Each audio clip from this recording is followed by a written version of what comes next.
ಹಿಂದೆ ಮಹಾಭಾರತದ ಪೂರ್ವಿಕರಾದಂಥ ಯಜಾತಿ ಎಂಬ ರಾಜನಿರ್ತಾನೆ. ಅವನಿಗೆ 5 ಜನ ಮಕ್ಕಳು, ಅದರಲ್ಲಿ ಕೊನೆಯವನು ಪುರು. ಈ ಪುರು ವಂಶದಲ್ಲಿ ಅನೇಕ ರಾಜರು ರಾಜ್ಯಭಾರವನ್ನು ಮಾಡಿ ಪ್ರಖ್ಯಾತರಾಗಿರ್ತಾರೆ.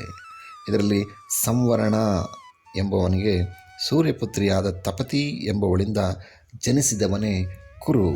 ಮಹಾಧರ್ಮಾತ್ಮನಾದ ಅವನಿಂದ ಅವನ ರಾಜ್ಯ ಕುರುಜಾಂಗಲ ಎಂದು ಹೆಸರಾಗುತ್ತೆ. ಈ ವಂಶಕ್ಕೆ ಕುರು ವಂಶ ಎಂಬ ಹೆಸರು ಸಹ ಬರುತ್ತೆ. ಈ ರಾಜನ ಮಗನೇ ಪ್ರತೀಪ. ಈ ಪ್ರತೀಪನ ಮಗನ ಹೆಸರು ಶಾಂತನು. ಇಲ್ಲಿಂದ ಕತೆ ಶುರುವಾಗುತ್ತೆ. ಅವನು ಅಪ್ರತಿಮ ಪರಾಕ್ರಮಿಯಾಗಿದ್ದ. ಸರ್ವಕಾಲದಲ್ಲೂ ಸರ್ವಜೀವಿಗಳ ಹಿತವನ್ನೇ ಬಯಸುವ ಧರ್ಮಾತ್ಮನಾಗಿದ್ದ. ಅವನು ಹಲವು ವರ್ಷಗಳ ಕಾಲ ಗಂಗಾದ್ವಾರದಲ್ಲಿ ಆಶ್ರಮವನ್ನು ನಿರ್ಮಿಸಿಕೊಂಡು ತಪಸ್ವಿಯಂತೆ ಬದುಕ್ತಿದ್ದ. ಒಂದು ದಿನ ಅವನು ಜಪ ಮಾಡುತ್ತಿದ್ದಾಗ ನದಿ ರೂಪದ ಗಂಗಾದೇವಿ ಸ್ತ್ರೀ ರೂಪ ಧರಿಸಿ ಬಂದು ಪ್ರತೀಪ ರಾಜನ ಬಲತೊಡೆಯ ಮೇಲೆ ಕುಳಿತುಕೋತಾಳೆ. ಅದರಿಂದ ಸ್ವಲ್ಪವೂ ವಿಚಲಿತನಾಗದ ಪ್ರತೀಪ ಅವಳನ್ನು ಕುರಿತು, ನೀನಾರು, ನನ್ನಿಂದೇನಾಗಬೇಕು? ನಾನು ನಿನ್ನನ್ನು ಕಾಮಿಸಿ ಬಂದಿದ್ದೇನೆ ಮಹಾರಾಜ, ನನ್ನನ್ನು ಸ್ವೀಕರಿಸು ಎನ್ನುತ್ತಾಳೆ ಗಂಗೆ. ನಾನು ಕಾಮೇಚ್ಛೆಯಿಂದ ಅನ್ಯ ಸ್ತ್ರೀಯೊಡನೆ ಸಮಾಗಮ ಮಾಡುವವನಲ್ಲ.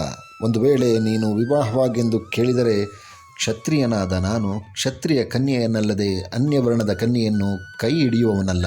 ಇದು ನನ್ನ ಧರ್ಮ. ನಾನಾಗಿ ನಿನ್ನನ್ನು ಬಯಸಿ ಬಂದಿರುವುದರಿಂದ ದೇವಕನ್ಯೆಯಾದ ನನ್ನನ್ನು ಸೇವಿಸಿದರೆ ಯಾವ ದೋಷವೂ ಉಂಟಾಗುವುದಿಲ್ಲ. ಆದರೂ ಅದು ಅಧರ್ಮವಾಗುತ್ತದೆ.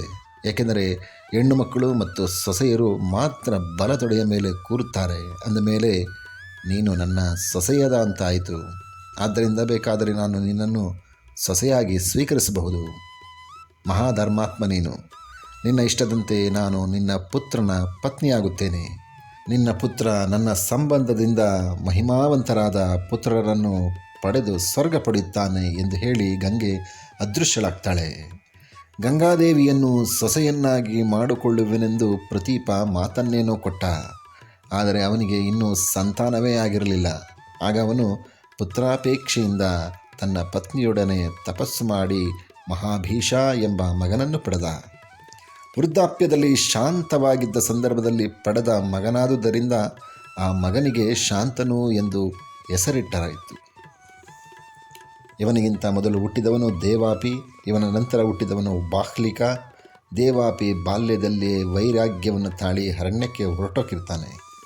ಶಾಂತನು ತಾರುಣ್ಯಕ್ಕೆ ಬಂದಾಗ ಪ್ರತೀಪನಿಗೆ ತಾನು ಗಂಗಾದೇವಿಗೆ ಕೊಟ್ಟ ಮಾತು ನೆನಪಾಗುತ್ತೆ.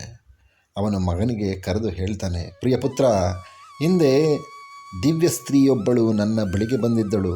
ಅವಳೇನಾದರೂ ನಿನ್ನ ಬಳಿ ಬಂದದ್ದೇ ಆದರೆ ಅವಳ ಕುಲಗೋತ್ರಗಳನ್ನು ಪೂರ್ವೋತ್ತರಗಳನ್ನು ವಿಚಾರಿಸದೆ ಪರಿಗ್ರಹಿಸು. ನೀನು ಅವಳು ಮಾಡುವ ಯಾವುದೇ ಕಾರ್ಯವನ್ನು ಪ್ರಶ್ನಿಸುವ ಅಗತ್ಯ ಇಲ್ಲ. ನಂತರ ಪ್ರತೀಪ ಶಾಂತನುವಿನಿಗೆ ಪಟ್ಟ ಕಟ್ಟಿ ಪತ್ನಿಯೊಡನೆ ಅರಣ್ಯಕ್ಕೆ ಹೊರಟೋಗ್ತಾನೆ. ಮಹಾಪರಾಕ್ರಮಿಯಾದ ಶಾಂತನುವಿಗೆ ಬೇಟೆ ಎಂದರೆ ಅತಿಯಾದ ವ್ಯಾಮೋಹ. ಜಿಂಕೆ, ಕಾಡುಕೋಣ ಮೊದಲಾದ ಪ್ರಾಣಿಗಳನ್ನು ಬೇಟೆಯಾಡುತ್ತಾ ಹೆಚ್ಚು ಕಾಲವನ್ನು ಅವನು ಕಾಡಿನಲ್ಲೇ ಕಳೆದು ಬಿಡುತ್ತಿದ್ದ. ಒಂದು ದಿನ ಅವನು ಗಂಗಾ ನದಿ ತೀರದಲ್ಲಿ ಏಕಾಂಗಿಯಾಗಿ ಅಲೆದಾಡುತ್ತಿರುವಾಗ ರೂಪ ಲಾವಣ್ಯಗಳಿಂದ ಅತ್ಯಂತ ಮನೋಹರಳಾದ ಒಬ್ಬ ತರುಣಿಯನ್ನು ಕಂಡ. ಅವಳೇ ಗಂಗಾದೇವಿಯಾಗಿದ್ದಳು. ಮಹಾ ತೇಜಸ್ವಿಯಾದ ಧನುರ್ಧಾರಿಯಾದ ಶಾಂತನುವನ್ನು ಅವಳು ನೋಡಿದಳು. ಸ್ವಲ್ಪ ಹೊತ್ತು ಇಬ್ಬರು ಒಬ್ಬರನ್ನೊಬ್ಬರು ದಿಟ್ಟಿಸಿ ನೋಡಿದರು. ಇಬ್ಬರಲ್ಲೂ ಒಬ್ಬರ ಮೇಲೊಬ್ಬರಿಗೆ ಮೋಹ ಆವರಿಸಿತು. ಕಡೆಗೆ ಶಾಂತನು ತಾನೇ ಮೊದಲು ಮಾತನಾಡಿದ. ಮಂಗಳಾಂಗಿ, ನೀನಾರು? ದೇವತೆಯೋ, ಗಂಧರ್ವಳೋ, ಯಕ್ಷಿಯೋ, ಮಾನವಳೋ? ಯಾರೇ ಆಗಿದ್ದರೂ ನಾನು ನಿನ್ನ ಚೆಲುವಿಗೆ ಮೋಹಿತನಾಗಿದ್ದೇನೆ. ನೀನು ನನ್ನ ಪತ್ನಿಯಾಗು. ಆಗಲಿ ಮಹಾರಾಜ, ನಾನು ನಿನ್ನ ಪತ್ನಿಯಾಗುತ್ತೇನೆ.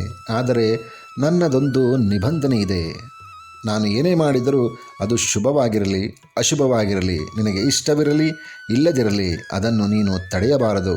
ಒಂದು ವೇಳೆ ತಡೆದದ್ದೇ ಆದರೆ ಅಥವಾ ನನ್ನ ಮಾತನ್ನು ಮೀರಿದ್ದೇ ಆದರೆ ಆ ಕ್ಷಣ ನಾನು ನಿನ್ನನ್ನು ಬಿಟ್ಟು ಹೋಗುತ್ತೇನೆ. ಇದಕ್ಕೆ ಒಪ್ಪುವುದಾದರೆ ನಾನು ನಿನ್ನ ಪತ್ನಿಯಾಗಲು ಸಿದ್ಧಳಾಗಿದ್ದೇನೆ.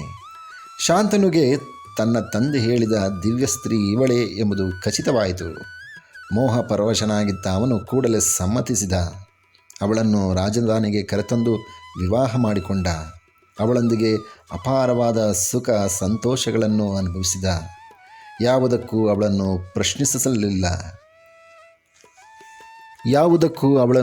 ಪ್ರಶ್ನಿಸಲಿಲ್ಲ.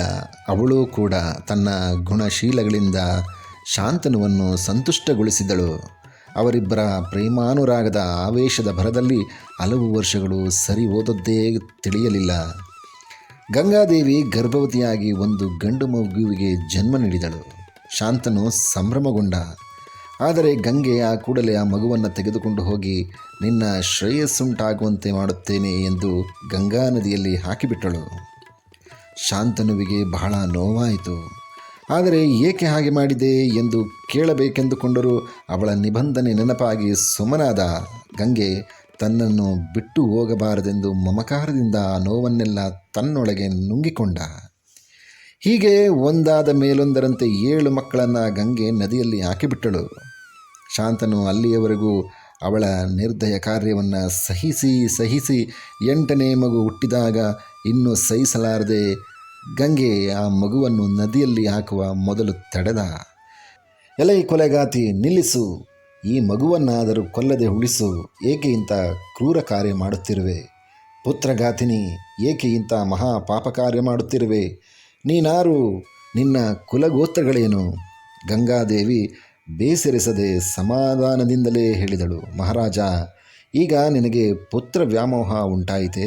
ಆಗಲಿ, ಈ ನಿನ್ನ ಮಗುವನ್ನು ನಾನು ಉಳಿಸುತ್ತೇನೆ. ಆದರೆ ನನ್ನ ನಿಬಂಧನೆಯ ಪ್ರಕಾರ ನಮ್ಮಿಬ್ಬರ ಸಂಬಂಧ ಇಂದಿಗೆ ಅಂತ್ಯವಾಗುತ್ತದೆ. ನಾನು ಗಂಗಾದೇವಿ, ಜಹ್ನುಪುತ್ರಿ, ಜಾಹ್ನವಿ ಎಂದು ನನ್ನನ್ನು ಕರೆಯುತ್ತಾರೆ. ದೇವಕಾರ್ಯದ ಸಾಫಲ್ಯಕ್ಕಾಗಿ ನಾನು ಇಷ್ಟು ಕಾಲ ಹೆಂಡತಿಯಾಗಿ ನಿನ್ನ ಜೊತೆಯಲ್ಲಿದ್ದೆ. ಇದಕ್ಕೆಲ್ಲ ಕಾರಣವಿದೆ. ನಿನಗೆ ಮಕ್ಕಳಾಗಿ ಹುಟ್ಟಿದ ಎಲ್ಲರೂ ಸಾಮಾನ್ಯರಲ್ಲ. ಇವರೇ ಮಹಾಮಹಿಮಾವಂತರಾದ ಅಷ್ಟವಸುಗಳು. ಶಾಪದ ಕಾರಣವಾಗಿ ಅವರು ಮಾನವರಾಗಿ ಜನಿಸಬೇಕಾಗಿತ್ತು. ಅಂಥವರ ತಂದೆಯಾಗಲು ನಿನಗಿಂತ ಅರ್ಹರು ಬೇರೆ ಯಾರೂ ಇರಲಿಲ್ಲ. ಅವರ ತಾಯಿಯಾಗಬಲ್ಲವರು ನಾನಲ್ಲದೆ ಬೇರೆ ಯಾರೂ ಇರಲಿಲ್ಲ. ಅದಕ್ಕಾಗಿ ನಾನು ಮಾನವ ಸ್ತ್ರೀಯಾಗಿ ನಿನ್ನನ್ನು ವರಿಸಿದೆ.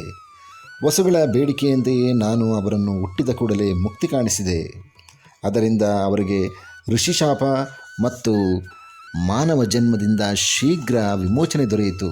ನಾನಿನ್ನು ಹೊರಡುತ್ತೇನೆ ಮಹಾರಾಜ. ಈ ಒಬ್ಬ ಪುತ್ರ ದೀರ್ಘಾಯುವು, ಮಹಾಸತ್ವಶಾಲಿಯೂ ಧರ್ಮಾತ್ಮನೂ ಎನಿಸಿಕೊಳ್ಳುತ್ತಾನೆ. ಇವನನ್ನು ಸಕಲ ವಿದ್ಯಾ ಪಾರಂಗತನನ್ನಾಗಿಸಿ ಸೂಕ್ತ ಕಾಲದಲ್ಲಿ ನಿನಗೆ ತಂದೊಪ್ಪಿಸುತ್ತೇನೆ ಎಂದು ಗಂಗಾದೇವಿ ಹೇಳ್ತಾಳೆ. ಕುತೂಹಲಗೊಂಡ ಶಾಂತನು ಅಷ್ಟವಸುಗಳ ಶಾಪವೇನು, ಅದರ ಕಾರಣವೇನೆಂದು ಗಂಗಾದೇವಿಯನ್ನು ಕೇಳ್ತಾನೆ. ಸ್ನೇಹಿತರೆ, ಈ ವಿಡಿಯೋ ನಿಮಗೆ ಇಷ್ಟ ಆಗಿದೆ ಅಂತ ನಾನು ತಿಳ್ಕೊಂಡಿದ್ದೀನಿ. ಮುಂದೆ ಅಷ್ಟವಸುಗಳ ಶಾಪದ ಬಗ್ಗೆ ನಿಮಗೆ ಹೇಳ್ತೀನಿ. ಅಲ್ಲಿವರೆಗೂ ಥ್ಯಾಂಕ್ ಯು, ನಮಸ್ಕಾರ.